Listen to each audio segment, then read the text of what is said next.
ಏನು ಕೆಲಸ ಕೊಟ್ಟರು ನೀಟಾಗಿ ಮಾಡಿರ್ಬೇಕು. ನಾನೇನಾದ್ರೂ ಕಸ ಗುಡ್ಸೋನಾದ್ರೆ ನನ್ನಷ್ಟು ಒಳ್ಳೆ ಕಸ ಗುಡ್ಸೋರು ಯಾರು ಆಗಬಾರ್ದು ಅನ್ನೋದು ನನ್ನ ಇಚ್ಛೆ. ಏನಾದರೂ ಮಾಡಿ ನೀಟಾಗಿ ಮಾಡಿ ಅಷ್ಟೇ. ಏನೇ ಮಾಡಿ ನೀವು ಆಸಕ್ತಿಯಿಂದ ಮಾಡಿ, ಪ್ರಾಮಾಣಿಕವಾಗಿ ಮಾಡಿ. ಅದು ಬಿಟ್ಟು ಏನೋ ಒಂದು ಕಾಟಾಚಾರಕ್ಕೆ ಯಾವುದೇ ವರ್ಕನ್ನು ಮಾಡಿದರೆ ಖಂಡಿತ ಸಕ್ಸಸ್ ಬರೋದಿಲ್ಲ. ಇದಿಷ್ಟು ತ್ಯಾಗ ಮಾಡಿದರೆ ಸಾಕ? ಭಾಳಷ್ಟು ಜನರಿಗೆ ಈ ಹೋಮ್ ಸಿಕ್ಕಿರುತ್ತೆ, ಅದನ್ನು ತ್ಯಾಗ ಮಾಡಬೇಕಾಗುತ್ತೆ. ನನಗೂ ಇತ್ತು. ನಾನು ಇಲ್ಲಿ ಡಿಗ್ರಿ ಓದಿದ ತಕ್ಷಣ ಮೈಸೂರಿಗೆ BEdಗೆ ಹೋದೆ. ಅಲ್ಲಿ ಇರಲಿಕ್ಕೆ ಆಗ್ತಾ ಇರಲಿಲ್ಲ ನನಗೆ. ಪ್ರತಿ ವಾರ ಅಲ್ಲಿಂದ ಇಲ್ಲಿ ಬಸ್ಸಿಗೆ ಬರಬೇಕಿತ್ತು.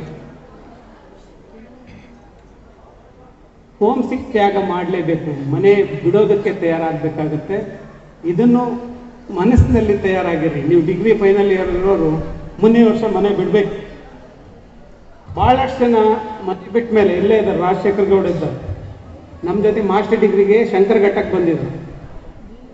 ಅವರು 3 ದಿನಕ್ಕೊಮ್ಮೆ ಗಂಟು ಮಟ್ಟೆ ಕಟ್ಕೊಂಡು ಬಸ್ ಸ್ಟ್ಯಾಂಡಿಗೆ ಹೋಗಿ ಕೂತ್ಕೊಂಡ್ಬಿಟ್ಟು ನಮಗೆ ಯಾರು ಹೇಳಿದೆ ರಾಜಶೇಖರ್ ಗೌಡ ಹೊರಟಿದ್ದಾನೆ, ಹೋಗಿ ನಾವು ಎತ್ಕೊಂಡ್ಬರೋದು. ರಾಜಶೇಖರ್ ಗೌಡ ಗಂಟನೆಲ್ಲ ತಂದು ಇಟ್ಟು ಸಮಾಧಾನ ಹೇಳುತ್ತೆ. ಇಲ್ಲ ಇಲ್ಲ, ಎಲ್ಲ ಬುದ್ಧಿವಂತರೇ ಇಲ್ಲ ಅಲ್ಲಿ, ನಮ್ಮಂಥರೆಲ್ಲ ಇದ್ದಾರೆ ಇಲ್ಲಿ ಯೂನಿವರ್ಸಿಟಿಯಲ್ಲಿ. ಹಾಗಾಗಿ ನೀನೇನು ತಲೆ ಕೆಡಿಸ್ಕೋಬೇಡ, ಓದು, ನಮ್ಮ ಜೊತೆಗಿರು, ನಾವು ನಿಮಗೇನು ಹೆಲ್ಪ್ ಮಾಡ್ತೀವಿ. ನಮ್ಮದೇ ರೂಮಲ್ಲಿ ಕರ್ಕೊಂಬಂದು ಇಟ್ಕೊಂಡಿದ್ವಿ. ಹಾಗಾಗಿ ಭಾಳ ಅಭಿಮಾನ. ಅವ್ರು ರೋಷವಾಗಿ ಮಾತಾಡ್ತಾರೆ ನನ್ನ ವಿಷಯ ಬಂದು. ಹೌದು ತಾನೆ? ಹಾಗಾಗಿ ನೀವು ಹೋಮ್ ಸಿಕ್ಕನ್ನು ತ್ಯಾಗ ಮಾಡಲೇಬೇಕು. ಅವತ್ತವರು ಮನೆಗೆ ಹೋಗ್ಲಿ ಅಂತ ನಾನು ಬಿಟ್ಟಿದ್ರೆ ಇವತ್ತು ನಿಮಗೆ ಪಾಠ ಮಾಡ್ಲಿಕ್ಕೆ ಆಗ್ತಾರೆ.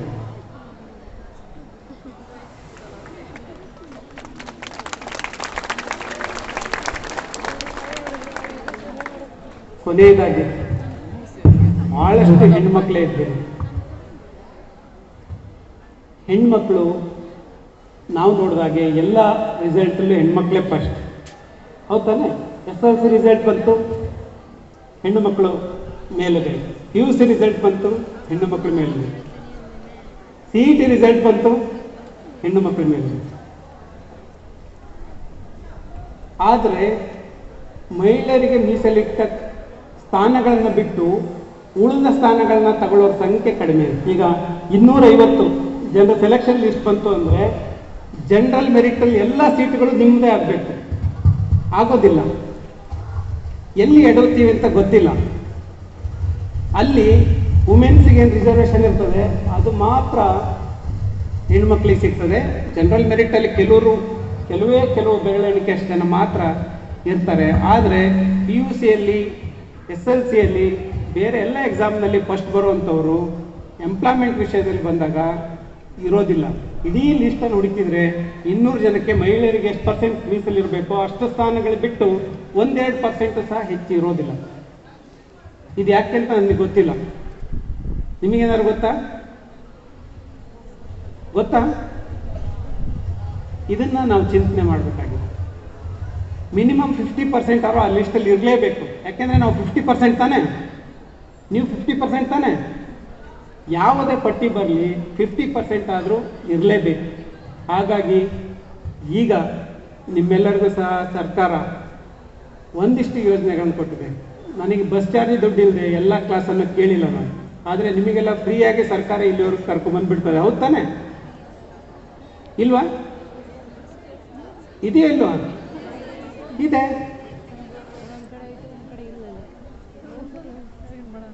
ಹಾಗಾಗಿ ಸರ್ಕಾರ ನಿಮಗೆ ಫೀಸ್ ಇಲ್ಲ ತಾನೆ? ಇವರಿಗೆ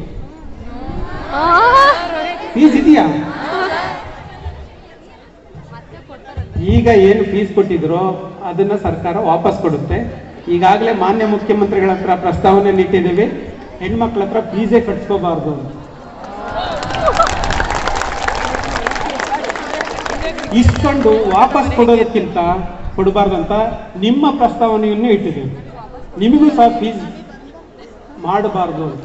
ಅದು ಈ ವರ್ಷ ಆಗದೆ ಇದ್ರು ಮುಂದಿನ ವರ್ಷದ ಬಜೆಟ್ನಲ್ಲಿ ಖಂಡಿತ ನಿಮಗೂ ಸಹ ಫೀಸ್ ಇಲ್ಲದೆ ಇರೋದನ್ನ ಸಿಸ್ಟಮ್ ಅನ್ನು ತರಬೇಕು ಅನ್ನೋದು ನಮ್ಮೆಲ್ಲರ ಆಶಯ.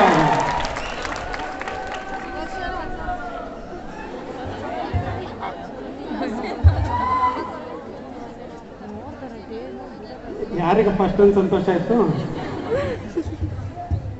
ಈಗ ನೋಡಿ, ಇಷ್ಟೇ ತಿಳ್ಕೊಳ್ಳಿ, ಈಗ ಫೀಸ್ ಕಟ್ಟದೆ ಆಗೋರು ಇರೋಷ್ಟು ಸ್ಥಿತಿ ನಮ್ಮ ಸಮಾಜದಲ್ಲಿ ಬಹಳ ಕಡಿಮೆ ಆಗಿದೆ. ಫೀಸ್ ಕಟ್ಟಕ್ಕೆ ಆಗೋದೇ ಇಲ್ಲ. ಅಂದರೆ ಫೀಸ್ ಸಲುವಾಗಿ ನೀವು ಯಾರೂ ಬಿಡ್ತಾ ಇಲ್ಲ. ಭಾಳಷ್ಟು ಜನ ಓದದೆ ಬಿಡ್ತಾ ಇದ್ದೀರಿ, ಮಧ್ಯಕ್ಕೆ ಶಿಕ್ಷಣವನ್ನು ನಿಲ್ಲಿಸ್ತಾ ಇದ್ದೀರಿ.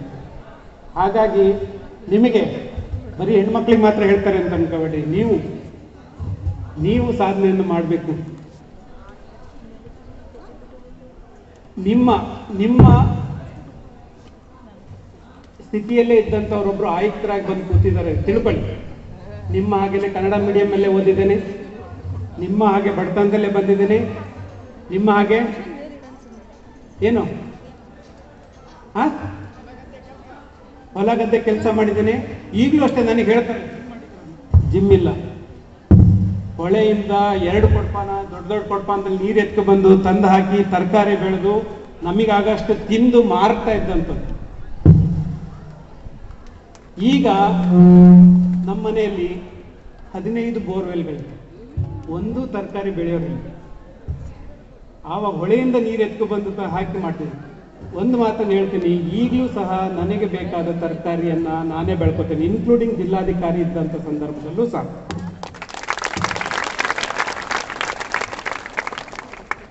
ಮನ್ಸು ಮಾಡಿದ್ರೆ ಅದು ಸಾಧ್ಯ ಆಗುತ್ತೆ. ಅದಕ್ಕೆ ಅಂತ ದೊಡ್ಡ ಸಮಯ ಬೇಕಾಗಿಲ್ಲ. ಬೆಳಗಿನ ಅವಧಿಯಲ್ಲಿ ಸ್ವಲ್ಪ 1 ಅವರ್ ಅರ್ಧ ಗಂಟೆ ಇಲ್ಲ, ಶನಿವಾರ ಭಾನುವಾರ ನಮಗೆ ಸಿಗ್ತದೆ, ಅದರಲ್ಲೇ ಮಾಡ್ಬೋದು. ಆದರೆ ಬೆಂಗಳೂರಲ್ಲಿ ಮಾತ್ರ ಜಾಗ ಇಲ್ಲ, ಅದಕ್ಕೆ ತರಕಾರಿ ಬೆಳೆಯೋಕೆ ಆಗ್ತಾ ಇಲ್ಲ. ಬಿಟ್ಟರೆ ಉಳಿದಂಥ ಎಲ್ಲೇ ಹೋದರೂ ಯಾವುದೇ ಊರಿಗೆ ಹೋದರೂ ಸಹ ನನಗೆ ಬೇಕಾದಷ್ಟು ತರಕಾರಿಯನ್ನು ಬೆಳೆದು ತಿಂದು ನಾನು ಬರಬೇಕಾದ್ರೆ ಗಾಡಿಯಲ್ಲಿ 1 ಗಂಟು ತಂದು ಮನೆಗೆ ತಂದು ಕೊಡ್ತಾರೆ. ಎಲ್ಲರೂ ಮನೆಯಿಂದ ತಗೊಂಡು ಹೋಗ್ಬೇಕು ತಾನೆ. ನಂದು ಅದು ಉಲ್ಟಾ, ನಾನು ಅಲ್ಲಿಂದ ತಂದು ಇವರಿಗೆ ಕೊಡ್ತಾ ಇದ್ದೇನೆ.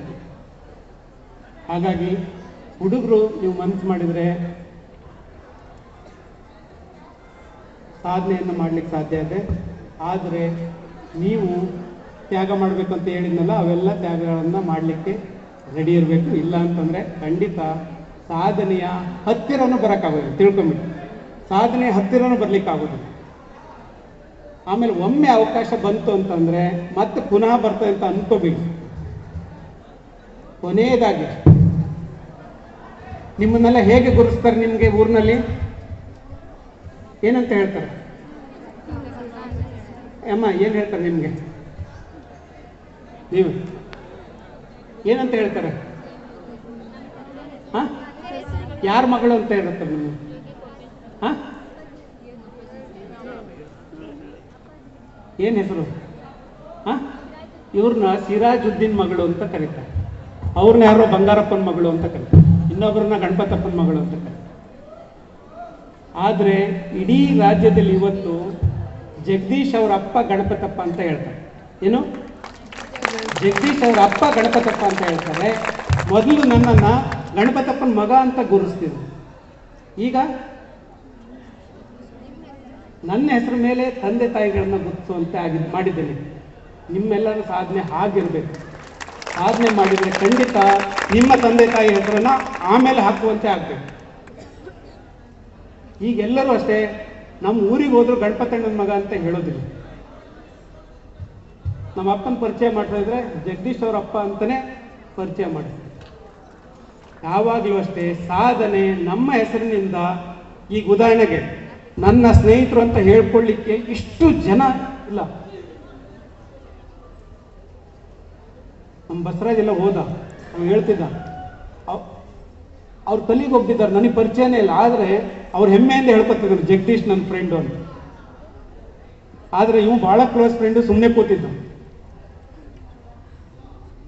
ಹಾಗೆ ನಿಮ್ಮ ಹೆಸರನ್ನ ಹೇಳಿ ಗುರುತಿಸುವಂತೆ ಆಗಬೇಕು. ನಾನು ಜಗದೀಶ್ ಫ್ರೆಂಡು, ನಾನು ಜಗದೀಶ್ ಸ್ನೇಹಿತ, ನಾನು ಜಗದೀಶ್ ಊರಿನವನು, ನಾನು ಜಗದೀಶ್ ತಾಲೂಕಿನವನು. ಸಾಧನೆ ಯಾವಾಗಲೂ ಆ ಥರ ಇರಬೇಕು. ಅದು ಬಿಟ್ಟು ಸಣ್ಣ ಪುಟ್ಟ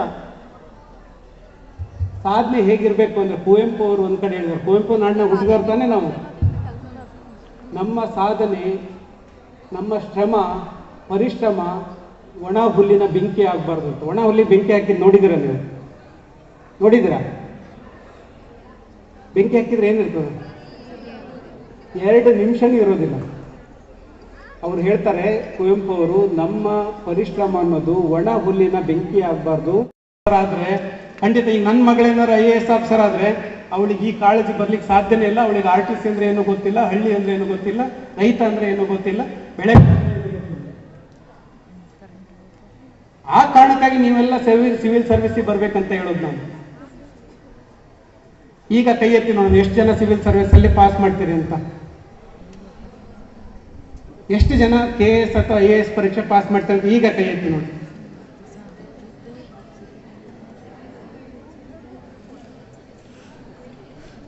ನಾನು ಇದುವರೆಗೂ ಮಾತಾಡಿದ್ದೆ ವ್ಯರ್ಥ ಆಗೋಯ್ತದೆ.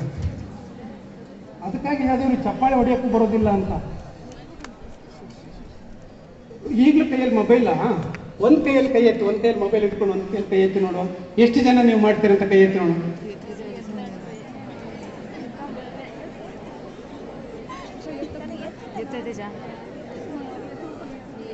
ಖಂಡಿತ ಒಂದು ಮಾತನ್ನು ಹೇಳ್ತೀನಿ, ಕೈ ಇಳಿಸಿ. KS ಅಂದರೆ ಕೋಲಾರ ಅಡ್ಮಿನಿಸ್ಟ್ರೇಟಿವ್ ಸರ್ವಿಸ್ ಅಂತ ಅಂತಿದ್ರು. ಒಂದು ಕಾಲದಲ್ಲಿ KS ಪರೀಕ್ಷೆಯನ್ನು ಪಾಸ್ ಮಾಡ್ತಾ ಇದ್ದಿದ್ದು, ಹೆಚ್ಚು ಜನ ಪಾಸ್ ಮಾಡ್ತಾ ಇದ್ದು ಕೋಲಾರದಲ್ಲಿ. ಯಾಕೆ ಮಾಡ್ತಿದ್ರು? ಯಾವ ಪ್ರೇರಣೆಯಿಂದ ಮಾಡ್ತಿದ್ರು? ಅವರಿಗೆ ಮಳೆ ಬರೋದಿಲ್ಲ, ಬೆಳೆ ಬೆಳೆಯೋಕ್ಕಾಗೋದಿಲ್ಲ, ಹೊಟ್ಟೆಗೆ ಹಿಟ್ಟಿಲ್ಲ, ಅದಕ್ಕಾಗಿ ಅವರು ಪರೀಕ್ಷೆ ಪಾಸ್ ಮಾಡ್ತಿದ್ರು. ಹಾಗಾಗಿ ಅವರು ಕೋಲಾರ ಅಡ್ಮಿನಿಸ್ಟ್ರೇಟಿವ್ ಸರ್ವಿಸ್ ಅಂತ ಆಗಿತ್ತು KS ಅಂದ್ರೆ. ಈಗ ನೀವು ಕೈ ಎತ್ತಿದ್ದು ನೋಡಿದರೆ ಸೊರಬ ಅಡ್ಮಿನಿಸ್ಟ್ರೇಟಿವ್ ಸರ್ವಿಸ್ ಅಂತ ಹೆಸರಿಡಬೇಕು ಒಂದೇ ಅಂತ. ಹೌದು ತಾನೆ? ಹೌದಾ? ಆಗೋದಿಲ್ವಾ? ಆಗತ್ತೆ ಖಂಡಿತ. ನೀವು ಮನ್ಸು ಮಾಡಿದರೆ ಲೀಸ್ಟಲ್ಲಿ 200 ಜನ ಸೆಲೆಕ್ಷನ್ ಆದರೆ 50 ಜನ ಬಂದರೆ ಅದು ಸೊರಬ ಅಡ್ಮಿನಿಸ್ಟ್ರೇಟಿವ್ ಸರ್ವಿಸೇ ಆಗ್ತದೆ. ಅಂಥದ್ದೊಂದು ಸಾಧನೆಯನ್ನು ಮಾಡ್ಲಿಕ್ಕೆ ಸಾಧ್ಯ ಆಗ್ತದೆ. ಈಗಲೂ ಪ್ರತಿ ನೇಮಕಾತಿಯಲ್ಲೂ ಸಹ ಶಿವಮೊಗ್ಗ ಜಿಲ್ಲೆಯಿಂದ ಸೆಲೆಕ್ಷನ್ ಆಗಿದ್ದಾರೆ ಅಂದರೆ ಅದು ಸೊರಬದಿಂದನೇ ಇರ್ತಾರೆ. ಬಹಳ ಮುಖ್ಯವಾಗಿ ಮೊನ್ನೆ ನಾವು ಬೆಂಗಳೂರಿನಲ್ಲಿ ಅಧಿಕಾರಿಗಳ ಒಂದು ಗೆಟ್ ಟುಗೆದರ್ ಮಾಡಿದ್ರು. ಅದರಲ್ಲಿ ಪೊಲೀಸ್ ಇಲಾಖೆಯಿಂದ ಬಂದಂಥ ಅಧಿಕಾರಿಗಳಲ್ಲಿ 90% ಅಧಿಕಾರಿಗಳು ಸೊರಬ ಮತ್ತು ಸಾಗರದಿಂದ ಆಗಿದ್ದಾರೆ. ಎಲ್ಲ PSIಗಳು, ಎಲ್ಲ CPIಗಳು, ಎಲ್ಲ ACPಗಳು 90%. ಇಡೀ ರಾಜ್ಯದಿಂದ ಉಳಿದಂಥ ಎಲ್ಲ ಜಿಲ್ಲೆಗಳು, ತಾಲೂಕುಗಳಿಂದ 2% ಇದ್ದರೆ 90% ಜನ ಸೊರಬ ಮತ್ತು ಸಾಗರದಿಂದ ಬಂದಿದ್ದಾರೆ. ಯಾಕೆ ಬಂದರು? ಯಾಕೆ ಬಂದರು? ಯಾಕೆ ಬಂದರು? ನಮ್ಮವ್ರಲ್ಲ ಅಲ್ಲಿಗೆ ಯಾಕೆ ಬಂದರು ಅಂತ ಕೇಳಿದೆ ನಾನು. ಹೇಗೆ ಬಂದರು?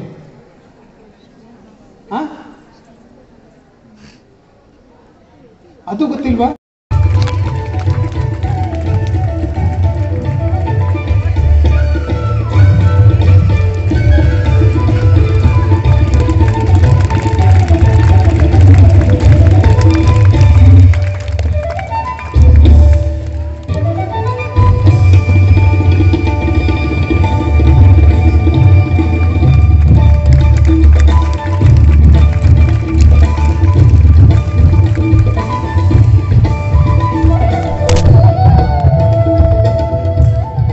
ಸನ್ಮಾನವನ್ನು ಸ್ವೀಕರಿಸಿದಂತಹ ಸೌಮ್ಯ HP ಅವರಿಗೆ ಧನ್ಯವಾದಗಳು.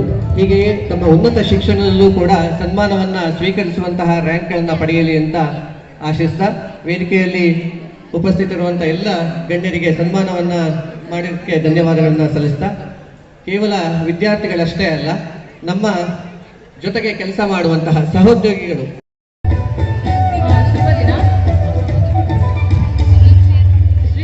ಪರಿಚಯ.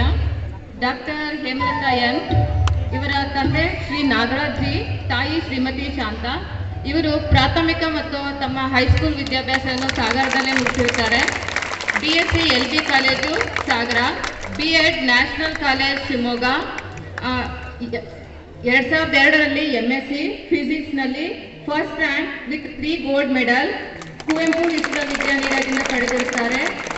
PhD ಡಾಕ್ಟರ್ ವೆಂಕಟೇಶ್ ಎಸ್ ಇವರ ಮಾರ್ಗದರ್ಶನದಲ್ಲಿ studies on sensors using conducting polymers Gulbarga ವಿಶ್ವವಿದ್ಯಾನಿಲಯದಿಂದ ಪಡೆದಿರುತ್ತಾರೆ.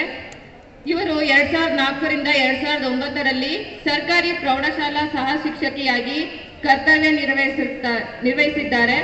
2009ರಿಂದ 2023ರವರೆಗೆ ಭೌತಶಾಸ್ತ್ರದಲ್ಲಿ ಸಹಾಯಕ ಪ್ರಾಧ್ಯಾಪಕರಾಗಿ ಶ್ರೀಮತಿ ಇಂದಿರಾ ಗಾಂಧಿ ಮಹಿಳಾ ಕಾಲೇಜು ಇಲ್ಲಿ ಹಾಗೂ ಫೆಬ್ರವರಿ 2023ರಿಂದ ಪ್ರಸ್ತುತ ಪ್ರಭಾರಿ ಪ್ರಾಂಶುಪಾಲರಾಗಿ ಸರ್ಕಾರಿ ಪ್ರಥಮ ದರ್ಜೆ ಕಾಲೇಜು ಸೊರಬ ಇಲ್ಲಿ ಕಾರ್ಯವನ್ನು ನಿರ್ವಹಿಸುತ್ತಾರೆ.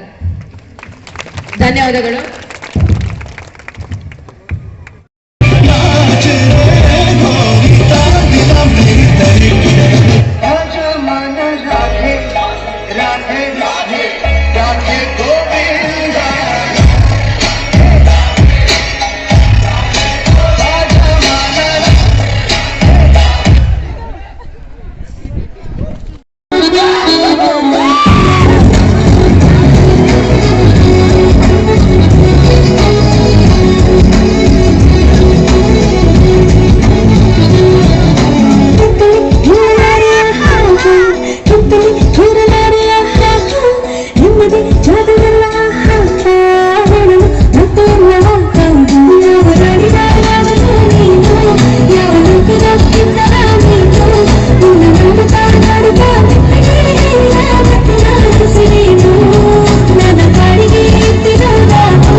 వచ్చాడే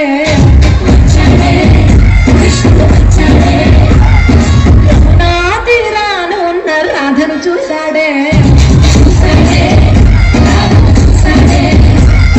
చుట్టులేని గోపాలుడే చుట్టు వేసే గోపాలుడే ఇష్టం వచ్చిన బాలుడే ఆట మీద పడిపోయి కసి కసి కట్టిన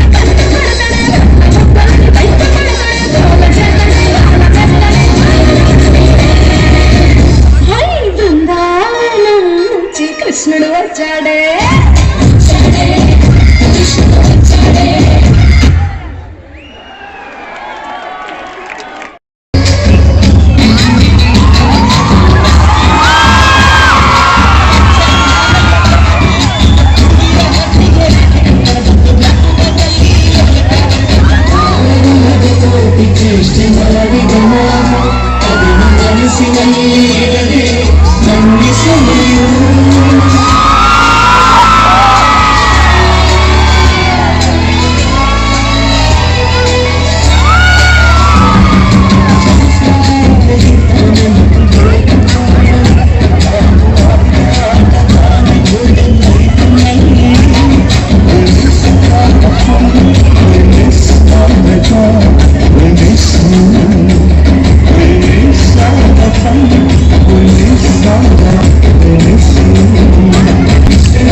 ತಮ್ಮ ನೃತ್ಯದ ಜೊತೆಗೆ ಎಲ್ಲರನ್ನೂ ನೃತ್ಯ ಮಾಡುವಂತೆ ಮಾಡಿದಂತಹ ಪಲ್ಲವಿ ಮತ್ತು ಸಂಗಡಿಗರಿಗೆ ಧನ್ಯವಾದಗಳು. ಈಗ ಹಾಸ್ಟೆಲ್ ಬಾಯ್ಸ್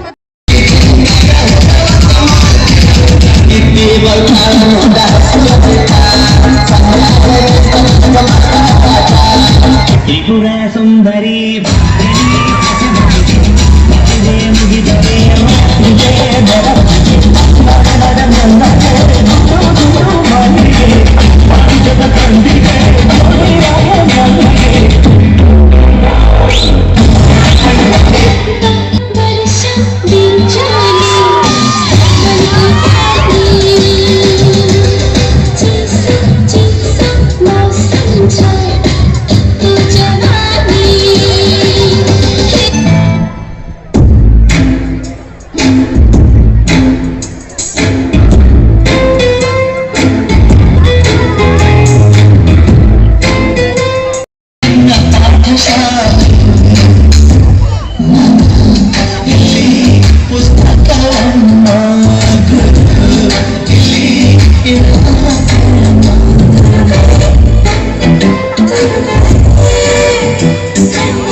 ಆಗೋ ತನಕ ಬರಲ್ಲ.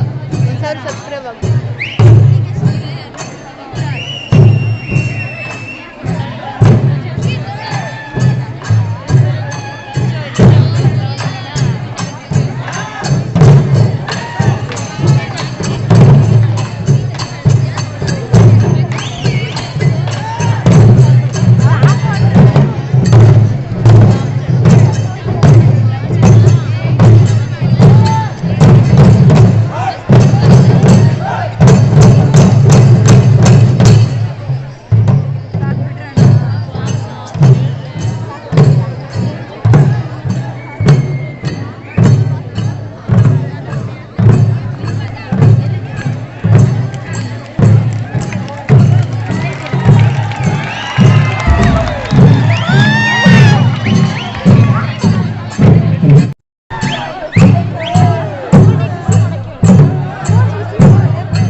ತಂಡದವರಿಗೆ ಧನ್ಯವಾದ.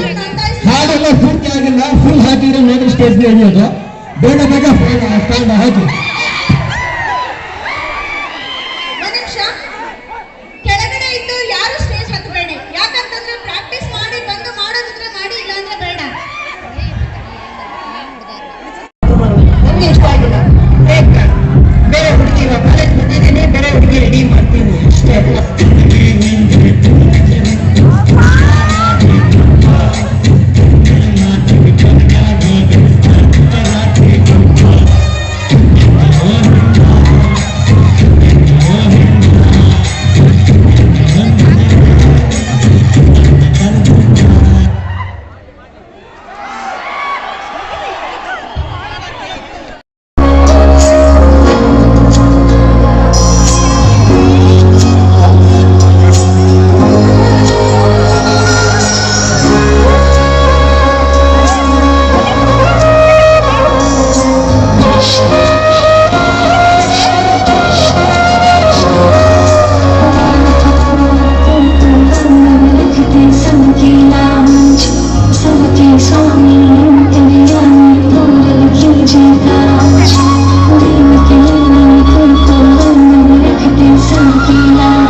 ರಾತ್ರಿ ಮುಗಿದಳು ಕಿಟಕಿ ಬೆಳದಿಂಗಳ ರೂಪದಲ್ಲಿ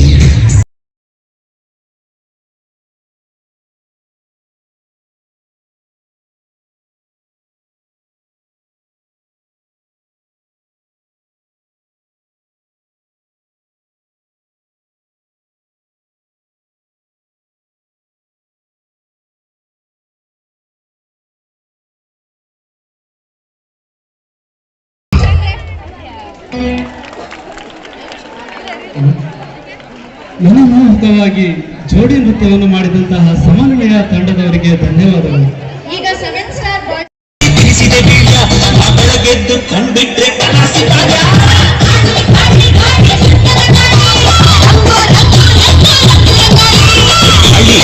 ಗಾಳಿ ಸುಂದರ ಗಾಳಿ ರಂಗು ರಂಗು ರಂಗು ರಂಗು ರಂಗೋಲಿ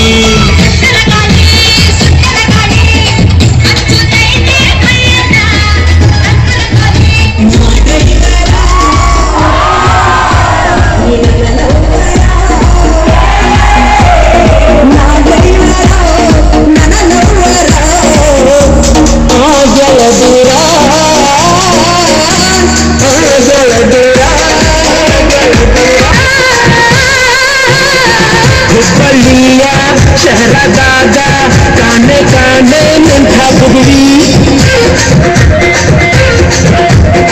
सासा पादा हाईवे दादा धड़का धड़का तुमको चकड़ी